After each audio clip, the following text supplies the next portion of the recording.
안녕하세요.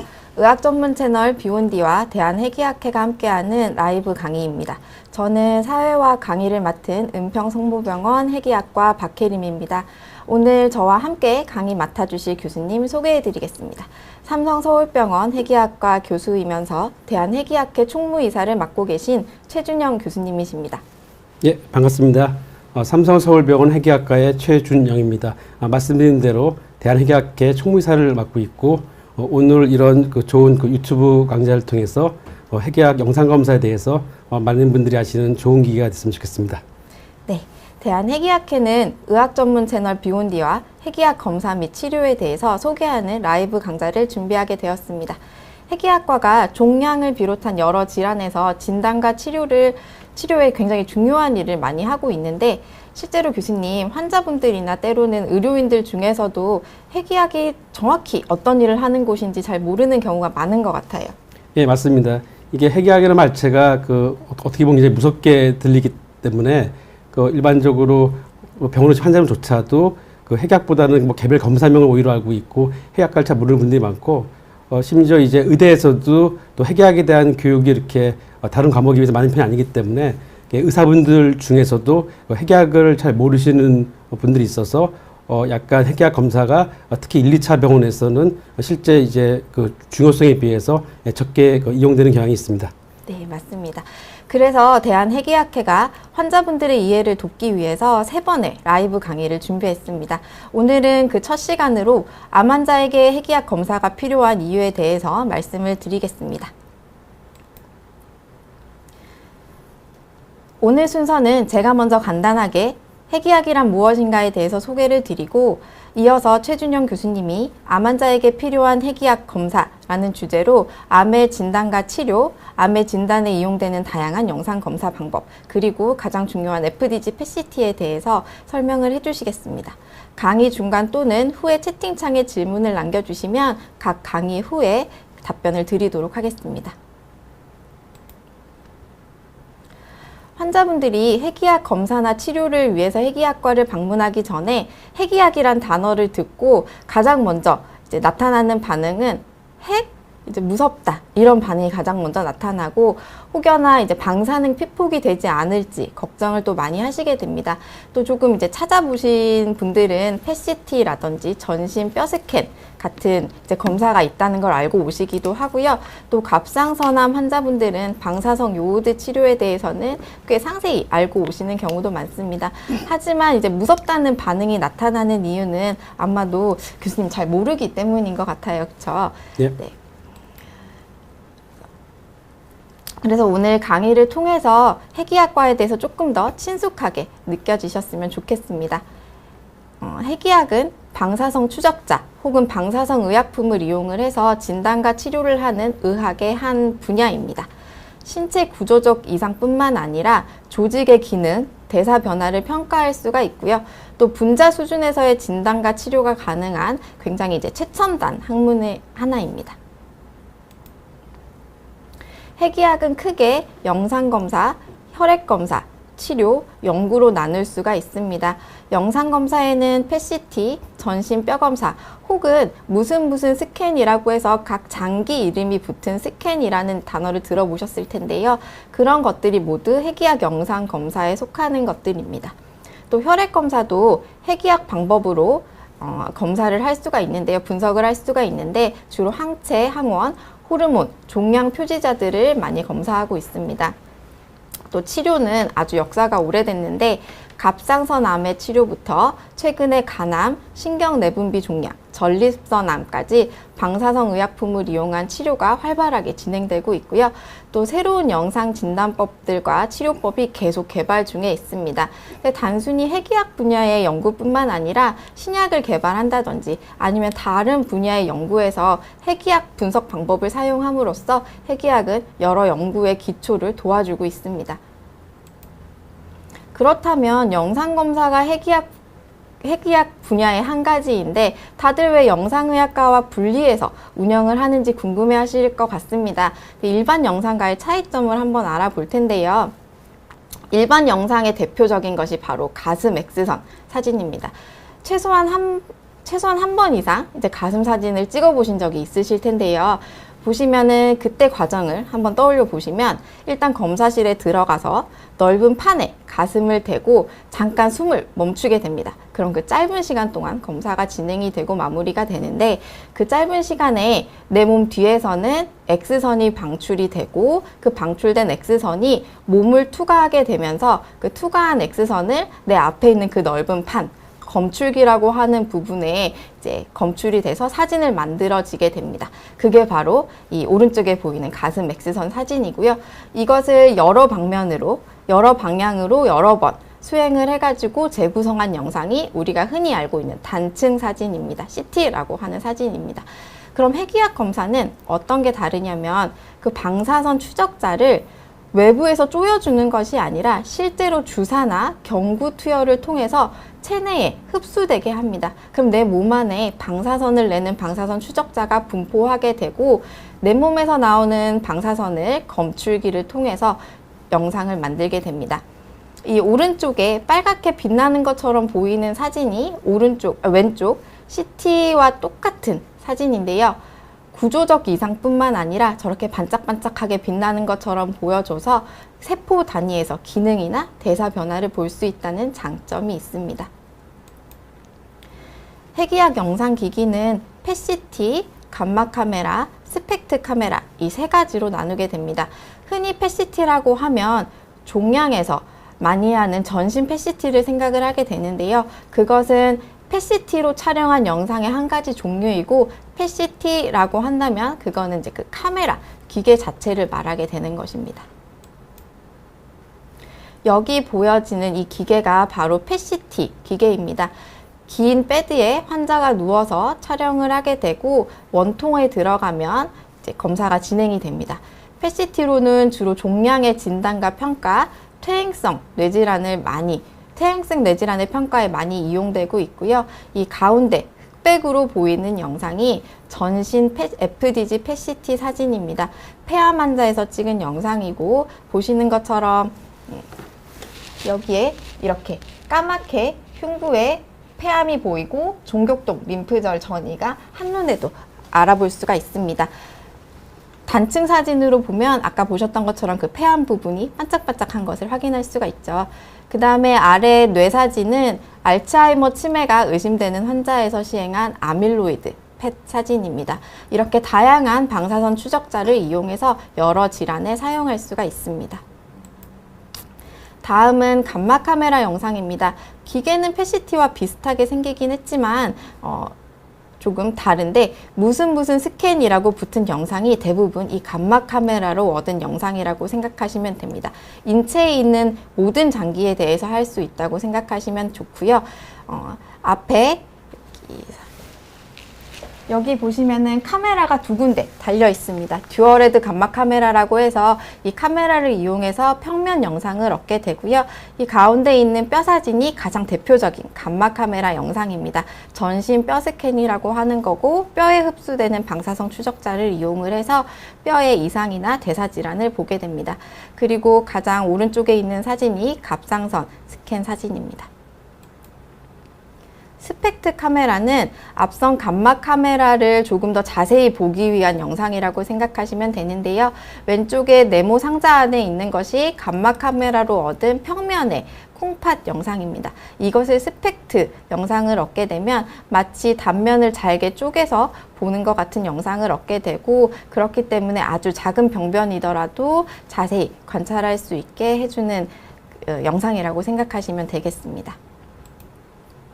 핵의학 영상은 체내 독성이 없고 부작용이 거의 없습니다. 또 형태학적 변화가 나타나기 전에 이상을 발견해서 조기 진단이 가능합니다. 또 검사의 진단 예민도가 매우 높고요. 부분만 촬영할 수도 있지만 대부분 전신 영상이 가능하기 때문에 전신을 평가하는 데 굉장히 좋은 영상 방법입니다. 하지만 생리학적 기능을 평가를 하고 대사를 보는 거기 때문에 복용 중이던 약물이 검사 결과에 영향을 줄 수가 있습니다. 따라서 복용 중인 약을 하루 이틀이나 일주일 이상 중단하는 등의 검사 전 준비 과정이 조금 번거로울 수 있습니다. 그리고 또한 체내에 방사성 의약품이 투여된 후에 흡수되기까지 시간이 걸리기 때문에 병원에서 대기하는 시간이 발생할 수 있습니다. 지금까지 핵의학에 대한 전반적인 설명을 드렸습니다. 혹시 질문 올라온 거를 한번 보겠습니다. 핵의학 분야의 뜻을 두게 되신 계기가 있느냐고 질문을 주셨는데요.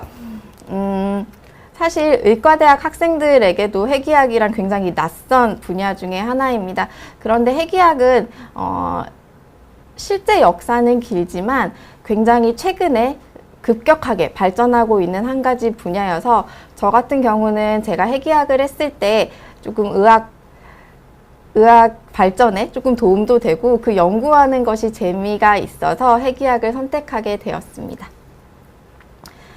또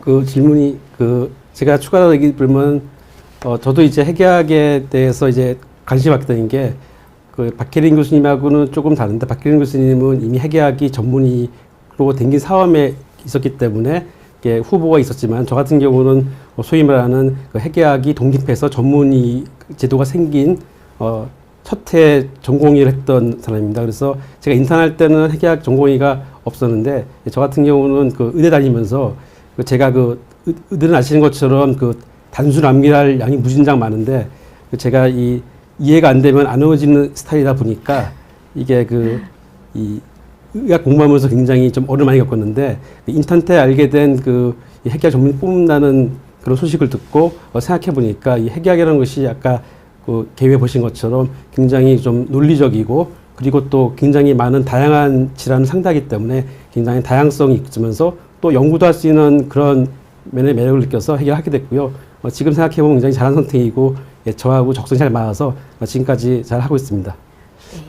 두 번째 질문은 박혜림 강의하고 지속된 관계는 아니고 지만은 핵의학하게 되면 이제 많은 분들이 이제 방사선 이 노출 문제를 얘기하시기 때문에 그와 관련된 질문이 올랐는데요. 질문 내용 보시면은 방사선 이용이 인체 무해하기에 건재에 사용하겠지만 방사선 축적의 유무와 인체의 무해성에 대해서 명료하게 좋겠습니다. 하겠습니다. 사실은 이거는 굉장히 설명을 드리기가 설명드리려고 굉장히 많은 시간을 빌려 굉장히 방대한 주제이기 때문에 오늘 강의에서 길게 말리기는 어렵고 아마 핵의학회에서 따로 아마 추가적인 유튜브 강좌를 하는 게 좋을 것 같은데요. 간단히 말씀드리면은 지금까지 알려진 연구들은 대부분 이제 방사선 피폭이 진짜 엄청 많은 양에 대해서만 연구 결과가 이루어지고 있고 실제로 의학에 사용된 방사선 같은 미량에 대해서는 실제로 얼마큼 영향을 미치는 것에 대해서는 확실한 결과가 없고 단지 고용량 방사선 피폭에서의 그런 결과를 바탕으로 해서 추측하는 뿐입니다. 그렇지만 지금까지 경험을 보면은 당연히 이 의학에 사용된 방사선이 단기적인 부작용이 없다는 것이 거의 알려져 있고 아주 장기적, 그러니까 주로 20년 이상 지났을 경우에 이 방사선 피폭이 적었던 부분보다 확률적으로 안 같은 부작용이 생길 가능성이 통계적으로 올라간다는 나와 있지만 올라가는 정도가 소위 말하는 의학에 있어서의 이러한 방사선을 이용한 검사 치료의 장점을 초과할 만큼 위협성은 아직까지 있지는 없기 때문에 지금 아직까지도 전 세계적으로 방사선을 이용한 진단 치료가 널리 사용되고 있습니다. 그래서 이 강의를 들으신 분들은 쉽게 얘기하면은 일반적인 진단 치료하는 데 있어서 이런 방사선 피폭에 따른 그런 부작용을 그렇게 걱정하지 않으셔도 됩니다. 네. 방사선 노출의 위험은 어느 정도 있지만 아주 소량이기도 하고 또 방사선 노출이 되는 것보다는 검사를 해서 얻는 이득이 크기 때문에 도움이 될 거라고 교수님께서 말씀을 해주셨습니다. 또 질문이 하나 들어왔는데요. 신경내분비 종양 치료를 하려고 지방에서 치료를 받으시는 분인 것 같습니다. 근데 이 루타테라라는 치료를 할 때마다 서울로 올라가는 번거로움 때문에 속상하다고 하셨는데요. 저희 세 번째 강의에 방사선 치료에 대해서 서울대 교수님께서 준비를 하고 계셔서 좀 더 많은 정보를 드릴 수가 있을 것 같습니다. 그래서 그때도 꼭 이제 시청해 주시기 바랍니다. 그때 다시 얘기하겠지만 제가 지금 나온 질문에서 간단히 답변 드리면은 이게 아시는 것처럼 이게 그 핵약에서도 치료가 있는데 이 루타테라는 치료는 지금 들어온 지 얼마 안 된 치료고 그리고 굉장히 고가 검사여서 이제 서울에 있는 대형 병원에서만 치료하고 있기 때문에 지금 그 이 올리신 분이 조금 힘들어하시는 건데 그 다행히 얼마 전에 그 루타테라가 이제 그 보험 급여가 됐습니다. 그래서 이 다른 그 항암제 치료처럼 이제 본인이 한 5%만 되고 하고 있고 이제 거기에 따라서 수요가 증가되면은 지금은 환자 수가 적어서 지방에서 못 하고 있는데 아마 이 보험으로 인해서 이 루타테라 치료가 전국적으로 확산돼서 아마도 지방 거점 대학병원에서는 루타테라를 시작할 수 보기 때문에 그렇게 루타테라 테라피가 보급이 되면은 아마 좀 지방에 계신 환자분들도 굳이 서울까지 올라가지 않으시고 핵약 치료를 받을 수 있을 것으로 생각됩니다. 네. 이어서 최준영 교수님께서 암 환자에게 필요한 핵의학 검사에 대해서 말씀을 해주시겠습니다. 예, 이어서 그 오늘의 그 본론 주제인 암에서의 핵의학 그 영상 검사가 왜 필요한지 말씀드리겠습니다. 먼저 그걸 설명하기 전에서 이제 암이 무엇인지에 대해서 설명을 드리는 것이 필요할 것 같은데요. 뭐 대부분은 여기저기서 들으셔서 어느 정도 이제 감을 잡으셨겠지만 좀 더 간단하고 좀 구체적으로 설명을 드리겠습니다. 먼저 우리 몸에 그 굉장히 많은 세포가 있는데요. 우리 몸의 세포들은 우리 필요성에 따라서 이제 분열을 하기도 하고 성장해서 커지기도 하고 또는 이제 세포가 죽고 없어지기도 하는데요. 이제 우리 몸의 그런 필요에 관계없이 지속적으로 세포가 조절받지 않고 분열하고 성장을 일으키는 그러한 병이 암이 되겠습니다. 이러한 그 암세포의 그 특징이 굉장히 여러 개가 있는데요. 대표적인 게 세포가 죽지 않고 지속적으로 분열하고 성장한다는 게 대표적인 특징이 되겠고요. 이러한 그 분열 성장을 위해서는 그 많은 양의 에너지라든가 또는 그 세포를 만드는 재료가 필요하기 때문에 이에 따라서 다양한 신진대사가 증가하게 됩니다. 대표적인 증가된 신진대사로서는 포도당 대사가 있겠고요. 이거 외에도 단백질이나 지방질 대사가 증가되게 되겠습니다. 또 하나의 그 중요한 특징이 이러한 그 신진대사를 위해서는 이러한 포도당 단백질 같은 영양분이 그 암세포 및 암종양 부위로 공급이 되어야 되기 때문에 이러한 공급은 우리 몸에서는 혈관을 통해서 이루어집니다. 따라서 그 암 주변에 그 혈관 생성이 정상세포보다 많이 증가되고 이에 따라서 혈류량도 증가되는 것이 암세포의 또한 특징이 되었습니다. 그 다음에 마지막 특징이 중요한 것인데요. 결국 이제 암에 걸린 환자분들이 나중에 사망하시게 되는 원인이 이 원래 생긴 부위에만 암이 있으면은 문제가 안 생기지만은 이 암세포가 어느 정도 자라게 되면은 그 자리에 머무르 있지 않고 림프관이나 혈관을 침범해서 이를 통해서 몸 전신 다른 장기로 퍼지게 됩니다. 이를 전이라고 하는데요. 이 전이가 왜 그 암 환자분이 돌아가시게 원인이 되냐면은 이렇게 다른 장기에 퍼지게 되면은 그 장기에서도 또 이제 암세포가 무한대로 자라나게 돼서 그 장기의 기능이 저하되고 문제가 생겨서 결국은 최종적으로는 사망에 이르기까지 그런 안타까운 일이 생기게 됩니다.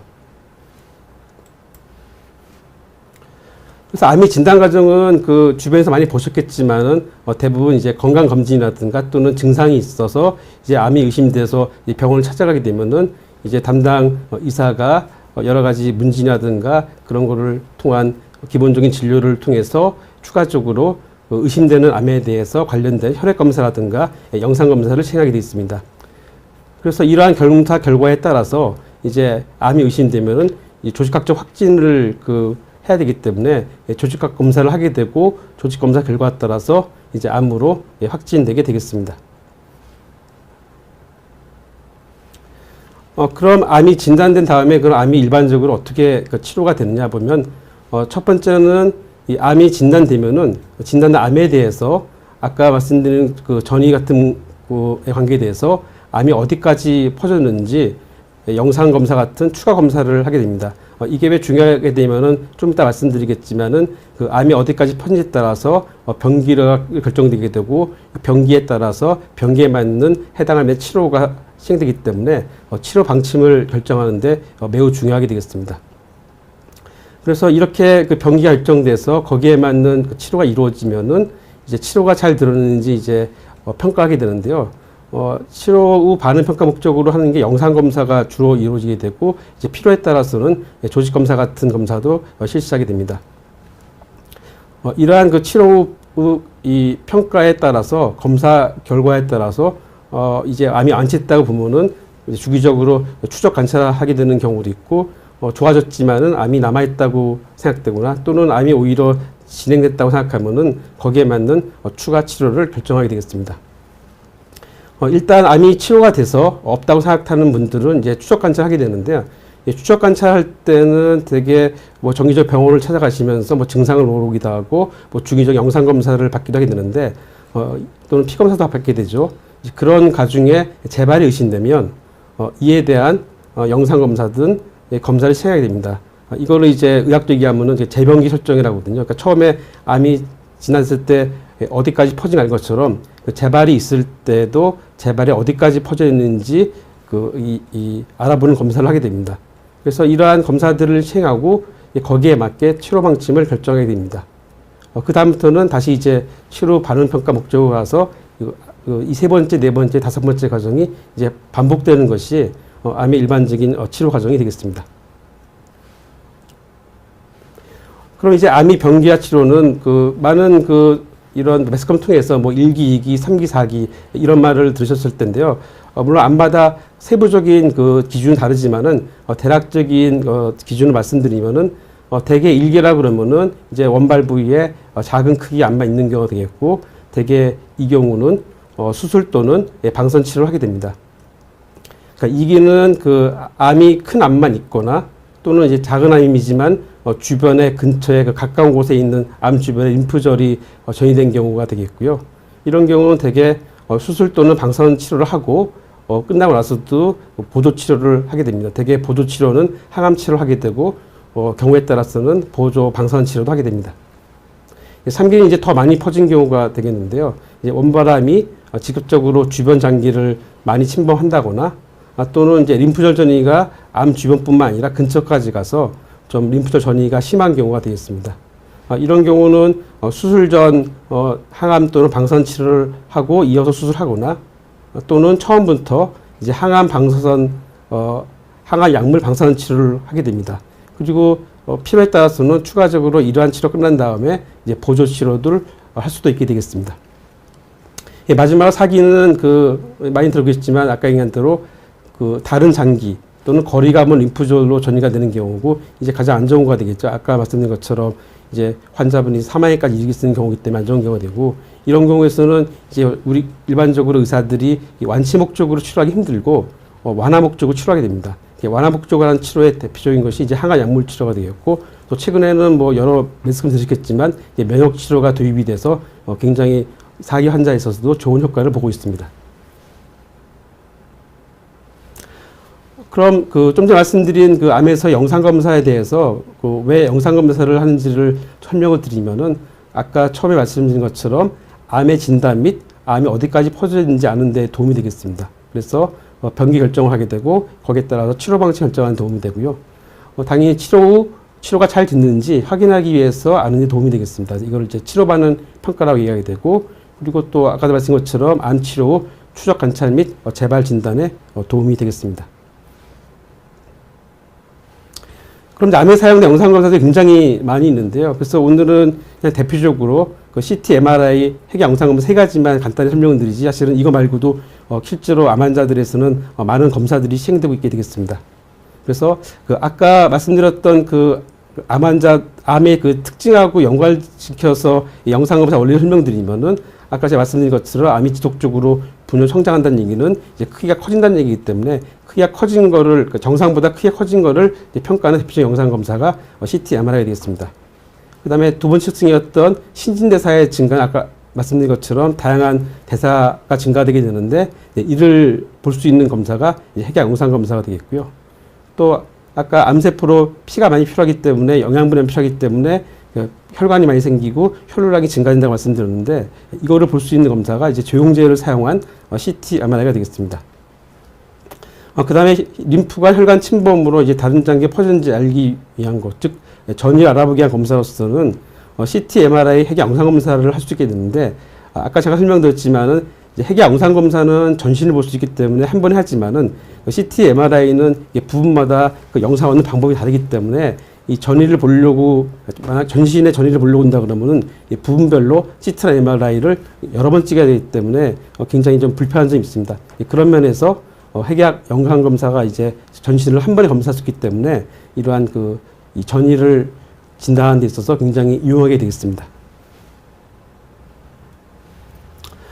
그럼 암에서 핵약 영상 검사가 어떤 장점을 갖고 있는지를 좀 더 자세히 설명을 드리면은 아까도 잠깐 박형규 얘기했지만은 이러한 암이 생기고 전이가 생기는 그 과정에 있어서 신진대사의 증가, 즉 대사가 증가되는 것이 그런 CT나 MRI에서 보는 혈류량 증가 또는 크기의 변화보다 먼저 일어나기 때문에 우리가 좀 더 빠른 시기에 암이 어디까지 퍼져 있는지 알 수 있는 그런 장점이 있고요. 그다음에 좀 더 말씀드렸지만 CT, MRI가 특정 분야 보기 때문에 전신을 평가하려고 그러면은 부위별로 여러 번을 찍어야 되는데 핵약 영상 검사는 전신을 한 번에 검사할 수 있기 때문에 이런 장점이 되겠습니다.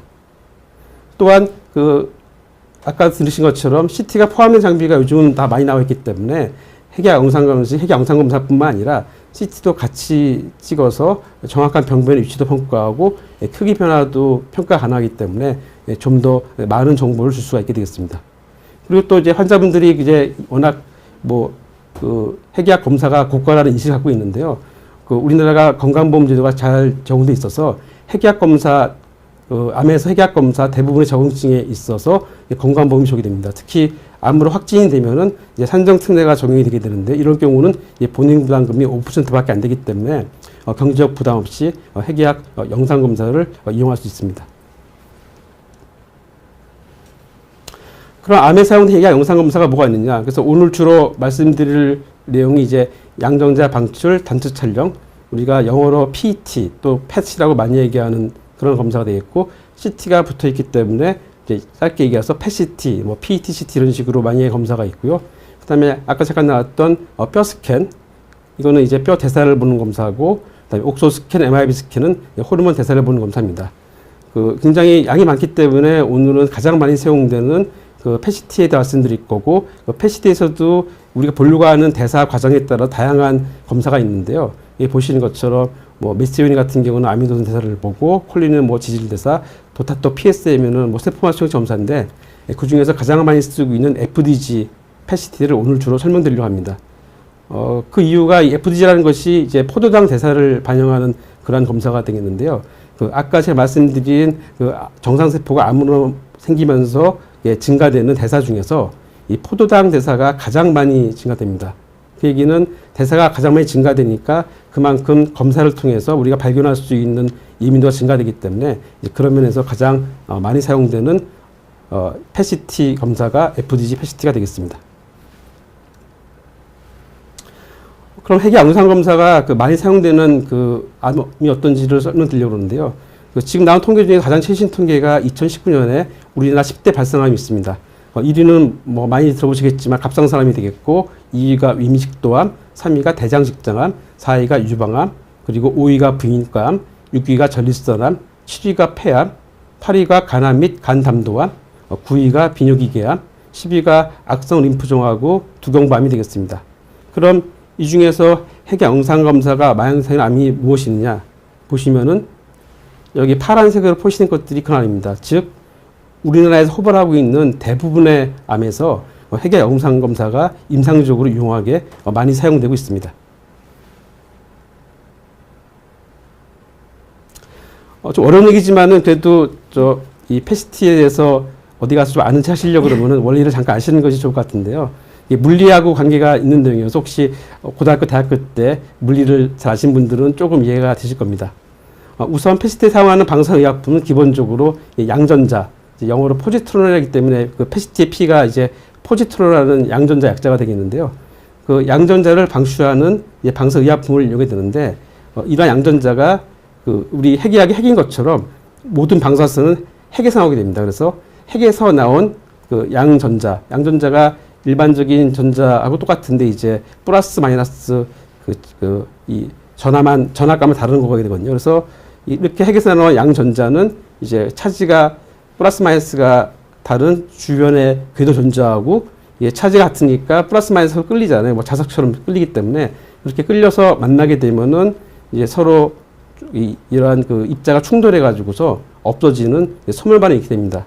그래서 이 소멸 반응을 일으킨다는 얘기는 이 전자 자체가 그 질량이 모두 사라지면서 대신에 이러한 그 이 특정한 에너지 크기를 가지는 감마 방사선을 나오게 되는데요. 이제 그게 이제 많이 들으셨던 E는 MC 제곱이라는 그 아인슈타인의 그 유명한 질량 이 질량 에너지 등가 법칙이라는 옛날 물리 때 배웠던 그게 적용되게 되겠습니다. 그래서 이렇게 서로 반대 방향에 나오는 두 개의 그 감마선이 있는데요. 이러한 그 감마선을 이렇게 링 모양, 그러니까 CT/MR하고 비슷하게 이제 링 모양으로 되어 있는 이제 검출기를 이용해서 우리가 영상을 얻고 그런 것이 이제 펫의 기본적인 검사 원리가 되겠습니다. 근데 이제 아까 말씀드린 것처럼 요즘 펫에서는 CT가 다 같이 달려있기 때문에 이제 펫만 검사하는 게 아니라 이제 내장된 CT로 CT 영상도 얻기 때문에 펫 영상도 얻고 CT 영상도 얻고 나중에 펫과 CT라는 이제 그림에 보신 것 같은 펫과 CT를 합친 융합 영상도 만들게 되고 이게 그 컴퓨터 저장하기 때문에 실제로 제가 일반 보여주지만은 실제로 이제 핵의학과에서 환독하신 핵의학 그 의사들은 다양한 각도로 된 그 영상을 보기 때문에 좀 더 정확한 판독을 할 수 있게 되겠습니다. 그럼 FD-PET 핵의학 영상검사 과정을 설명드리겠는데요. 이게 굉장히 그 대사를 보는 검사다 보니까 아까 박희림 장애인처럼 검사 따라서 환자분들이 이 검사 전에 지켜야 할 사항들이 다양합니다. 그래서 FG 검사 같은 경우는 PET 검사 같은 경우는 이제 가장 중요한 게 금식이에요. 금식. 6시간 이상 금식을 보통 대부분의 병원들에서 요구하고 있는데요. 이제 그 이유가 이제 FDG가 이게 포도당 대사이기 때문에 이제 포도당이라는 결국 이제 탄수화물이거든요. 그리고 그래서 이 탄수화물이 들어간 음식을 먹고 이 검사하게 되면은 이제 그 암세포가 FDG만 먹는 게 아니라 이 일반적인 탄수화물도 먹기 때문에 영상의 질이 나빠지게 돼서 이제 그걸 방지하기 위해서 먹게 되는데 단지 생수는 많이 마시는 게 좋습니다. 이제 그 이유는 이제 암세포에 섭취되고 남은 FDG가 우리가 소변으로 빠져나가기 때문에 이제 물은 충분히 쪄서 이제 검사 전에 나중에 소변을 보여서 이제 영상 질을 좋게 하는 방법을 쓰게 되고 그다음에 이제 검사 당일 심한 운동을 삼가라 저희가 이제 많이 안내를 받을 텐데요. 그 이유가 이 또 포도당을 많이 쓰는 대표적인 이 장기가 근육이냐 근육이 많이 쓰기 때문에 이제 운동을 많이 하게 되면은 이제 근육에서 포도당 을 원하기 때문에 그 FDG가 들어가서 암세포로 안 가고 근육으로 가게 돼서 또 영상의 질이 떨어지게 됩니다. 그 다음에 당뇨약을 제외한 약은 다 복용이 가능한데 당뇨약을 그 검사 전에 한 번 정도는 끊으시는 게 좋은데 그 이유가 이제 우리가 6시간 이상 금식을 하기 때문에 뭐 대부분의 당뇨 환자들은 심하지 않은 환자들은 뭐 약을 먹어도 문제가 안 생기는데 뭐 심한 당뇨가 있으신 분들은 당뇨 먹고 검사하시면은 이제 혈당이 떨어져가지고 힘드신 경우가 많이 있어서 저희가 일반적으로는 당뇨약은 한 번 정도는 이제 거르시는 것을 보통 얘기하고 있습니다. 핵의 영상감사 예정이 되겠는데요. 그 동영상이기 때문에 잠깐 설명을 드리면은 이제 환자가 와서 이제 방사의약품을 정맥 주사를 이렇게 하게 되고 그래서 이 방사의약품이 퍼지면서 이제 그 세포에 그 섭취 때까지 시간이 좀 걸리게 됩니다. 그래서 이제 대개 환자분들은 누워서 보통 이 검사 같은 경우에 1시간 정도 누워 있게 되는데요. 1시간 지난 다음에 이제 카메라실로 이용해서 이제 검사를 받게 되는데 보통 이제 엑선 CT 영상을 먼저 얻고 이어서 이제 PET 팩 영상, 핵양 영상을 얻고 그다음에 검사를 이렇게 마치게 되고 나중에 이제 그 영상실에서 여러 가지 컴퓨터 작업을 통해서 다양한 영상을 만들고 그리고 판독을 하게 되면은 이제 그 판독을 이 담당 의사 선생님이 설명을 해주면서 여러 가지 진단 및 치료 발정을 해주시게 되겠습니다. 패스트 영상의 기본 영상은 그 아까 얘기한 대로 여러 가지가 있는데요. 특히 그 전신 영상이기 때문에 보신 것처럼 전신 영상이 보이는데 이 전신 영상 중에서 이렇게 보시면은 이런 영상을 혹시 보실 수 있겠습니까? 혹시 팩 검사 하시는 환자분 중에서 혹시 외래 진료를 하실 경우에 이런 영상을 담당 의사분이 보여주신 경우가 있는데요. 이제 3차원 팩 영상이라 해서 이제 한눈에 그 환자분이 가장 쉽게 알아볼 수 있게 되겠습니다. 그 다양한 그 컬러가 있지만은 대부분의 핵의학과에서는 이제 흑백을 사용하고 있고 이제 검정색으로 갈수록 이 FOC 섭취가 올라간 거고 거기에 따라서 암의 확률이 높아지게 되는데 그래서 이 같은 경우는 요 부위하고 요 부위가 이제 그 암에 관련된 병명이 되겠는데 보시면은 그 말고도 그 새카맣게 나온 부위 여러 개가 있는데요. 이거는 이제 암이 아니라 정상적으로 이제 글루코스 메타볼리즘이 증가되고 포도당 대사가 증가되고 또 이제 배출되는 것 때문에 보이는 병명이기 때문에 이걸 우리가 그 생접치라고 얘기합니다. 그래서 이러한 팽영상이 있고 또 이제 3차원으로 보고 2차원으로 보게 되고 그다음에 이제 그 2차원 CT 영상도 보여주게 되고 육안면서 보여주게 됩니다. 아마 그 외래에서는 아마 이 영상을 다 보시기 힘들 거고요. 되게 아마 3차 영상만 주로 보시게 될 거고요. 이 마지막으로는 이제 그 몇 가지 대표적인 그 증례만 보여드리려 좀 끝내려고 하게 되겠는데요. 이게 보시면은 그 많이 쓰는 그 암종 중에 하나가 이제 폐암이 되겠는데요. 이 환자 같은 경우는 뭐 실상이 남자 환자가 되겠고 이제 건강검진 액선상 이제 폐에 결절이 있다고 그래가지고서 이제 병원 찾아와서 이제 진단 및 병기 결정을 위해서 PET 시행 후 이제 폐암으로 진단됐는데 이제 PET 검사를 했더니 왼쪽 폐에만 이렇게 까맣게 보이는 암이 있고 나머지 부위는 없기 때문에 이 환자는 이제 일기로 진단받아서 수술을 받고 이제 완치될 수 있었던 그런 증례가 되겠습니다.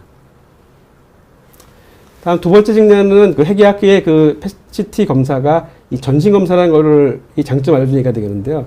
원래는 마찬가지로 60세 남자 환자고 폐암에 변기물 쪽으로 PET를 시행했었는데요. 그리고 PET는 그 검은 게 잘 안 보이는 것처럼 그 폐에 안 보이는 것처럼 그 폐암은 일기였는데 임상적으로 전혀 의심되지 않았던 증상 없었던 여기 보시면 그 까만 게 보이게 되죠. 이게 좀 여기가 어려운 부위이긴 한데요. 이제 의학적으로는 그 비인두입니다.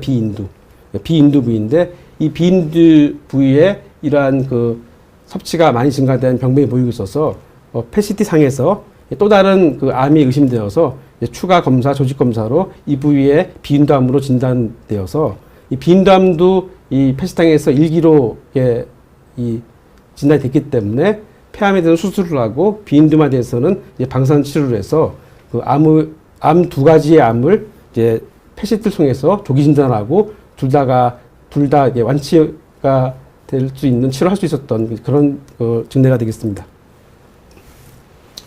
또 다른 증례는 이제 치료받는 평가가 되겠는데요. 아까 자세히 설명 안 드렸지만은 그 악성 림프종은 주로 이제 치료가 병기 관계없이 이제 항암 치료를 주로 하게 되는데 그래서 왼쪽 보시면은 이 복부 이렇게 동그랗게 까맣게 여러 개 보는 곳이 이제 그 악성 림프절이 되겠는데 이제 항암 약물 치료를 하고 그게 다 없어져서 이제 그 림프종에 대한 그 항암 약물 치료의 반응을 이 전신을 통해서 알게 돼서 이 완전 관해 완치 판정을 받았던 그런 증례가 되겠습니다. 또 하나의 증례는 완전 직도암 수술을 했던 증례인데요. 그러니까 아까 이 CT하고 그 MRI보다 PET 조기에 먼저 진단된 얘기가 그 CT에서 그 림프절 전이를 진단하는 기준이 크기가 되겠는데요. 여러분 잘 안 보시겠지만 요 굉장히 작은 림프절이 있습니다. 굉장히 작은 림프절이 있는데 CT에서는 이 정도의 크기 림프절이면 무조건 그 암이 아니라고 하고 모른다고 얘기하지만은 이러한 그 PET 영상에서는 보는 것처럼 이렇게 표적 영상이기 때문에 이제 까만 게 아니라 이제 밝은색 보이게 되는데 이렇게 빨갛게 보이는 병이 보이는 것처럼 진단할 수 있어서 이런 해부학적 CT/MR보다 작은 크기의 병조만 했어도 암으로 진단하여서 조기 재발을 진단할 수 있었고 또 이 부위만 재발이 있었기 때문에 추가 치료를 통해서 또 완치를 기대할 수 있는 그런 증례가 되겠습니다. 예, 일단 제 강의 여기까지가 되겠고요. 이제 질의응답을 하시면 될 것 같습니다. 네, 일단 질문들이 있는데요. 뼈전이가 되면 어떤 징후가 있는지 이제 여쭤보신 분이 있는데, 뼈전이가 되면은 이제 크기가 작을 때부터 시작하기 때문에 사실 뼈전이는 상당히 진행이 되기 전까지는 증상을 느끼지 못하시는 경우가 있습니다. 근데 진행이 돼서 뼈 통증을 느끼셔서 이제 진단되는 경우가 있고요. 그래서 저희의 목표는 환자분이 증상을 느끼시기 전에 진단을 해서 치료를 유도할 수 있도록 하는 것이 저희의 이제 목표가 되겠습니다. 또 다른 질문으로는 교수님, 요즘 회귀학의 연구 트렌드가 궁금하다는 질문이 있었습니다. 굉장히 좀 심오한 질문입니다. 심한 질문을 하시는데요. 사실은 회귀학이 사실 의학의 분야에서 굉장히 발전이 빠른 분야여서 이렇게 매년 트렌드가 많이 바뀌고 있어서 오늘 제가 말씀드린 꼭 이제 오랫동안 지속될 거라고 하진 않지만 핵의학이 일단 그 연구의 가장 기본적인 그 큰 트렌드는 이제 인공지능. 요즘 인공지능이 굉장히 유명하죠. 그래서 그 인공지능이 여러 분야에 쓰이고 있는데 핵의학에서도 인공지능을 이용한 그 진단 및 치료 기술을 향상시키는 연구들이 많이 되고 있고요.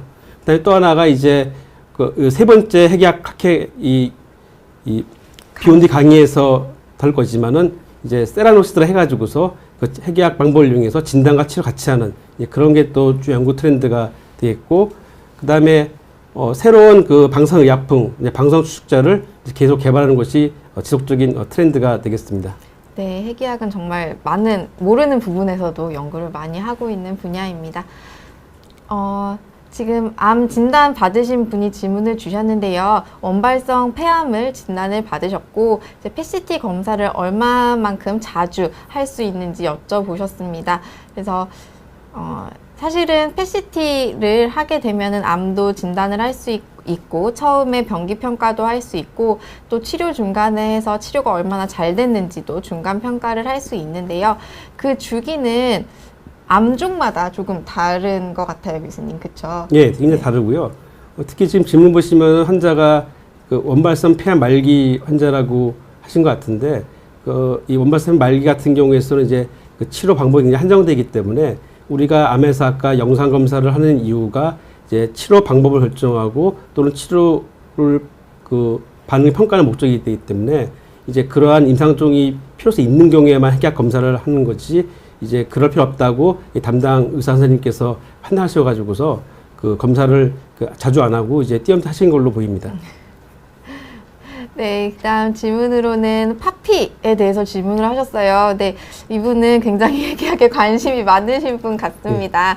파피는 지금 한참 연구 중인 분야입니다, 그렇죠? 네, 맞습니다. 파피는 사실은 굉장히 요즘 아까 그 질문 핵의학 연구 트렌드와 맞물리면서 새로운 방사선 그 의약품으로 뜨고 있는 것이 이제 파피가 되겠는데요. 이것도 마찬가지로 진단과 치료를 같이 할 수 있는 그런 세라노시스 쪽에서도 관심 받고 있는 타깃이 되겠는데 이제 아직까지는 전 세계적으로 연구 중인 단계이기 때문에 아직 임상에 적용되는 단계는 아니어서 좀 더 두고 봐야 될 것 같습니다. 네, 연구가 많이 진행이 되면 이제 임상에 적용되기까지 좀 시간은 걸리고 있긴 한데요. 정말 전 세계적으로 많이 연구 중인 분야이기는 합니다.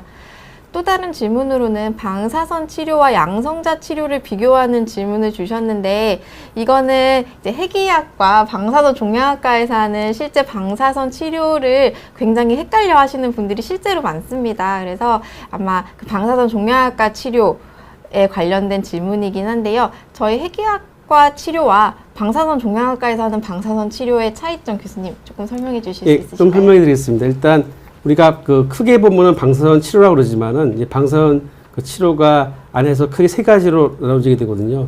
이제 그게 첫 번째가 이제 핵의학에서 하고 있는 방사선 의약품을 이용한 치료가 되겠고요. 그다음에 방사선 종양학에서 하고 있는 그 치료가 되겠는데 그 중에 이제 일반적인 선형 가속기를 이용한 일반적인 방사선 치료가 있고 그다음에 양성자 치료가 있게 되겠습니다. 그래서 아마도 그 질문하신 분은 그 핵의학 치료 하는 개념일 수도 있고 이제 방사선과에서 방사선 종양학에서 하고 있는 일반적인 그 방사선 치료로서인지 좀 질문의 의도가 좀 애매하게 하지만 일단적으로 얘기하면은 그 양성자 치료나 또는 일반적인 방사선 치료나 또는 핵의학 방사의약품은 그 암의 종류 및 암 상태마다 다 장단점이 있기 때문에 오늘 이 자리에서 일반적으로 얘기할 수 없고 이제 그 개별적인 그런 상태에 따라서 가장 이 환자에 맞는 치료를 핵의학과나 방사선종양학과 의료진이 선택하게 됩니다. 네, 어떻게 효과가 더 좋다기보다는 각 암종에 맞고 환자분에게 맞는 치료를 선택하시는 것이 가장 좋겠습니다. 핵의학과에서 일반암이나 식도암 이런 것들을 진단하는지 질문을 주셨는데요. 핵의학과에서는 어떤 조직검사로 진단한다기보다는 주로 조직검사에서 진단된 암의 병기를 평가한다든지 치료 효과를 평가하는 데 더 많이 쓰이고 있습니다. 질문을 보니까 그 고함수병이라는 뭘 이것 사실 굉장히 어려운 병인데 또 질문하셨는데 이 고함수병은 말대로 여러 가지로 뼈가 녹아지는 병인데요. 이 자체는 그 암은 아니지만은 이제 각종 암 치료가 생기는 부작용 중에 하나고 또 다른 원인이 생길 수가 있는데 이 고함수병을 진단하는 검사 방법 중에 하나가 여러 가지가 있는데 그 중에 이제 핵약 관계되는 것이 이제 뼈 스캔이 되겠습니다. 그래서 이 뼈 스캔을 통해서 이제 고함수병이 얼마큼 퍼지는지 아닌지 가끔 저희가 검사를 하고 있습니다. 전신을 평가할 수 있다는 장점이 있는 것 같습니다. 예. 네. 또 뼈전이 간암에서도 핵의학 검사 및 양성자 치료가 도움이 될 수 있는지 알고 싶다고 질문 주셨는데요. 간암에서도 핵의학 치료가 사용이 되고 있기는 하지만 그 간암에서는 굉장히 국소적으로 사용하고 있습니다. 그래서 뼈전이를 치료하는 핵의학 치료 방법은 아직은 없고요. 또 양성자 치료는 핵의학 분야가 아니기는 합니다. 그래서 그 조금 핵의학과와는 상관이 없는 질문일 수가 있고요. 난소암 환자분이 질문을 주셨습니다. 네, PET-CT를 조금 자주 찍어보고 싶으신 것 같은데 수술 항암 치료를 마친 후 1년 3개월 됐는데도 아직 PET-CT를 한 번도 찍어본 적이 없다고 주셨어요. 이거는 아마 암종에 따라서 PET-CT에서 잘 진단이 되는 암이 있고 아닌 암이 있어서 그런 것 같은데요, 교수님. 예, 그런 것도 있지만은 저기 질문 보시니까 아마 담당 교수님은 그래서가 아니라 아까 제가 말씀드린 것처럼 기본적으로 그 CT, MR을 통해서 그 기본적인 추적 관찰하고 이제 거기서 이제 재발이 의심되거나 또는 그 CT, MR이 정상인데 증상이 있는 경우에 PET-CT를 많이 찍게 되거든요. 그래서 아마 이 담당 교수님은 여러 가지 피 검사라든가 또는 다른 영상 검사에서 그 재발의 증거가 없기 때문에 아마 PET-CT를 찍을 필요가 없다고 판단하신 걸로 보입니다. 그래서 이거는 되게 일반적인 경우니까 문제 안 생기는데 다만 그것도 좀 보험 얘기긴 한데 옛날에는 그 PET-CT가 이러한 그 무증상에서도 추적 관찰용으로 찍은 적이 있었는데 여러 가지 보험 재정 문제 때문에 2015년도 이후부터는 이게 급여 정지에 삭제가 되어서요. 지금은 그 재발이 의심되지 않은 환자에서는 PET-CT를 찍을 수 없습니다. 그래서 아마 담당 교수님이 안 찍으시는 이유가 만약에 PET-CT를 찍게 되면은 이거는 그 보험에서 처리가 안 되고 이제 본인 부담을 100% 해야 되기 때문에 비용이 비싸서 아마 그 담당 교수님이 오더를 안 내신 걸로 보입니다. 네. 그 다음에 저희가 아까 강의 때 말씀드린 전처치에 대한 질문을 주셨는데요. CT 찍을 때는 아무것도 먹지 말라고 하던데 PET-CT 찍을 때는 물을 많이 먹어야 되는 이유가 뭔지 질문을 주셨습니다. 네. 예, 이거는 아까 강의 때 잠깐 설명드렸는데요. 그 모든 PET-CT가 물을 많이 먹는 건 아니고요. 그러니까 아까 제가 PET-CT 검사 여러 가지 종류가 있다고 그러는데 그 중에서 이제 FG PET-CT만 물을 많이 먹게 됩니다. 그래서 그게 FG가 이제 포도당 대사를 보는 검사기 때문에 이 포도당 대사를 보면서 물리기나 물은 그러니까 아까 얘기한 대로 이 방사의약품이 그 빠져나가는 그런 그 통로가 FG 같은 경우는 이제 주로 이 소변으로 빠져나가기 때문에 두 가지 이유가 있는데요. 그러니까 첫 번째는 우리가 그 암에 섭취되고 남은 그 방사선 의약품을 이제 빨리 밖으로 내보내야 되기 때문에 그러는 것이 이제 영상의 질이 좋기 때문에 그런 목적으로 쓰는 게 하나 되겠고요. 두 번째는 물을 많이 안 먹으면은 방사선 의약품이 이제 몸 밖으로 빠져나가는 시간이 오래 걸리니까 그 시간 동안에 이제 암 외에 다른 정상 부위에 이제 불필요한 그 방사선 노출이 되기 때문에 이제 그거를 줄이기 위해서 이제 물을 많이 먹게 되겠습니다. 네, 물을 많이 드시면 환자분에게 가해지는 방사선 노출의 양도 줄고 또 영상도 예쁘게 잘 나오기 때문에 물을 많이 드시는 것이 중요합니다. 또 PET-CT를 촬영하려고 방사선 의약품을 맞았는데 1시간 정도 누워있는 동안 스마트폰도 사용하지 말고 이제 전화도 저희가 사실은 하지 말라고 말씀을 드리고요. 굉장히 안정해서 누워있게만 말하는데 그 이유가 무엇인지 궁금하다고 하셨습니다.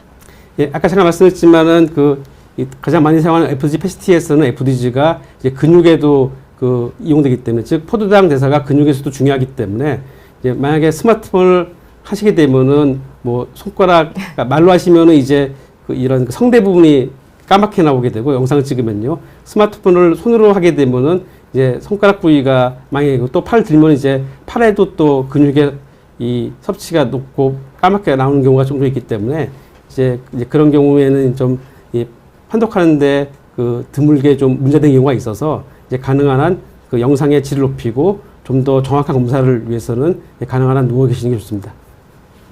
네, 교수님 답변 감사합니다.